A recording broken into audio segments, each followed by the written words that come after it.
Baru dilantik, sejumlah anggota DPRD Subang gadaikan SK pinjam 1 miliar rupiah ke BAN. Sejumlah anggota DPRD Subang Jawa Barat periode 2024 hingga 2029 telah mengajukan pinjaman menggunakan surat keputusan mereka sebagai agunan ke BAN Jabar dan Banten. Rata-rata mereka mengajukan pinjaman kisaran 500 juta rupiah hingga 1 miliar rupiah. Pelunasan pinjaman ini dilakukan melalui mekanisme potong gaji sebesar 50% setiap bulan. Uang itu hendak digunakan untuk melunasi utang biaya kampanye di pemilu 2024 hingga kebutuhan lainnya. Sekretaris Dewan DPRD Subang, Tatang Supriyatna memastikan pinjaman itu tidak ada kaitannya dengan fraksi atau partai maupun sekretariat DPRD Subang. Akan tetapi pinjaman merupakan urusan pribadi masing-masing anggota DPRD.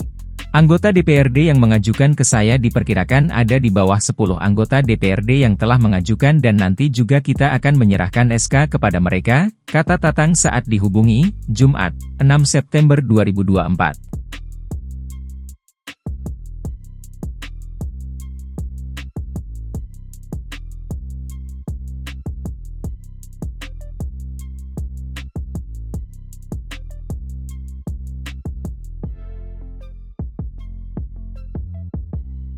Download Tribun X sekarang, menghadirkan lokal menjadi Indonesia.